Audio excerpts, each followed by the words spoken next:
Oke, Assalamualaikum warahmatullahi wabarakatuh. Berjumpa lagi dengan mata pelajaran sosiologi, masih dalam materi bab 2, yaitu tentang permasalahan sosial dalam masyarakat. Setelah sebelumnya kita belajar tentang kemiskinan sebagai masalah sosial, nah pada kesempatan kali ini kita akan belajar tentang kriminalitas sebagai masalah sosial, ya. Sebelumnya, mari kita sama-sama pahami terlebih dahulu apa yang dimaksud dengan kriminalitas dan penyimpangan. Ya. Pertama, penyimpangan dan kriminalitas merupakan dua hal yang berbeda. Nah, penyimpangan merupakan kegagalan untuk menyesuaikan diri dengan norma-norma sosial. Penyimpangan adalah setiap perilaku nonkonformis yang tidak disetujui dari masyarakat atau kelompok sosial, baik itu melanggar hukum atau tidak. Perilaku menyimpang adalah perilaku yang melanggar norma. Nah, perilaku ini terbentang dari yang eksentrik sampai pada perbuatan kriminal. Nah, sementara itu, kriminalitas adalah salah satu bentuk penyimpangan, ya, khususnya perilaku yang melanggar hukum pidana tertentu. Tidak semua penyimpangan adalah kejahatan. Nah, penyimpangan menjadi kejahatan ketika lembaga masyarakat menunjuk penyimpangan itu sebagai perilaku melanggar hukum atau undang-undang. Selanjutnya, ini ada kejahatan kerah putih, ya, atau dalam bahasa Inggris white collar crime. Nah, gejala kriminalitas lain yang berkembang di masyarakat saat ini adalah adanya kejahatan kerah putih.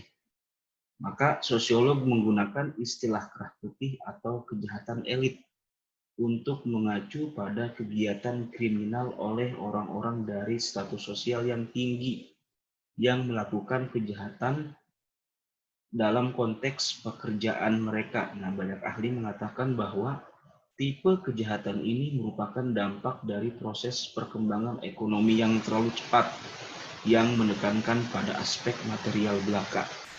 Nah, pada awalnya gejala ini disebut dengan business crime atau economic criminality. Nah, golongan kerah putih menganggap dirinya kebal hukum dan sarana pengendalian sosial lainnya karena kekuasaan dan keuangan yang dimilikinya sangat kuat. Nah, kejahatan kerah putih antara lain pencurian uang, penggelapan, keterlibatan dalam manipulasi saham ilegal. Nah, itu ya. Kemudian, faktor penyebab kriminalitas. Ini ada 5, ya. Yang pertama, terjadinya perubahan sosial, ekonomi, politik, seperti perang dan bertambahnya pengangguran. Kemudian yang kedua, pemerintah yang lemah dan korup sehingga mendorong orang mencari kesempatan untuk berbuat kejahatan.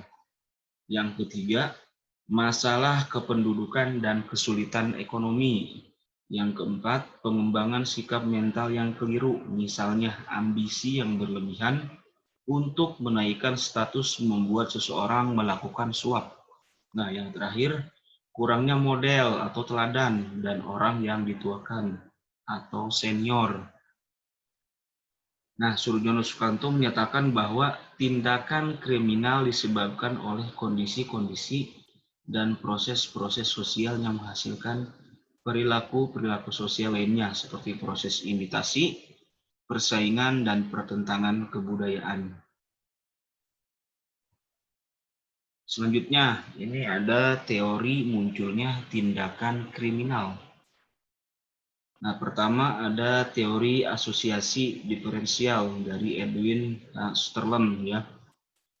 Dia menggambarkan kegiatan kriminal sebagai hasil dari sosialisasi nilai-nilai dari suatu kelompok yang berbenturan dengan nilai-nilai kelompok yang kuat dalam masyarakat.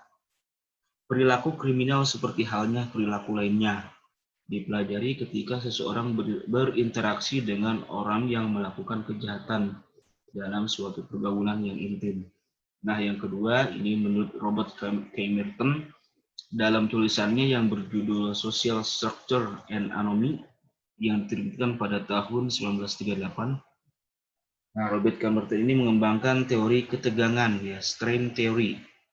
Menurut teori ketegangan Merton, penyimpangan paling mungkin terjadi ketika terdapat ketidaksesuaian antara tujuan yang dianggap baik oleh masyarakat dan cara untuk memperolehnya, misalkan ya menjadi orang kaya atau berhasil secara ekonomi menjadi cita-cita yang selalu didengung-dengungkan oleh masyarakat tertentu. Nah, untuk mencapai cita-cita itu, masyarakat biasanya menunjukkan jalan yang benar seperti belajar dan bekerja dengan tekun.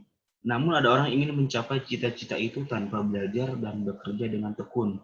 Nah, orang itu ingin mencapai cita-cita tersebut dengan cara yang tidak benar, yakni mencuri atau merampok. Perbuatan orang itu menurut Merton merupakan penyimpangan. Kemudian, ini ada penanggulangan kriminalitas. Ya. Penanggulangan segala bentuk tindak kriminal dapat dilakukan dengan cara preventif atau represif. Nah, cara preventif adalah cara penanggulangan dengan pola mencegah, seperti imbauan atau penyuluhan. Sedangkan cara represif adalah cara penanggulangan dengan pola keras, seperti penangkapan dan pemenjaraan sampai dengan penembakan atau pembunuhan. Ya, ada dua ya, ada preventif, kemudian ada represif. Oke, terima kasih. Selanjutnya kita akan belajar tentang kesenjangan sosial ekonomi sebagai permasalahan sosial. Ini yang ketiganya berarti ya. Baiklah, cukup sekian penjelasan materi pada kesempatan kali ini. Jika ada yang ingin bertanya, silahkan tanyakan ya. Berikan komentar. Demikian, kurang dan lebihnya mohon maaf. Assalamualaikum warahmatullahi wabarakatuh.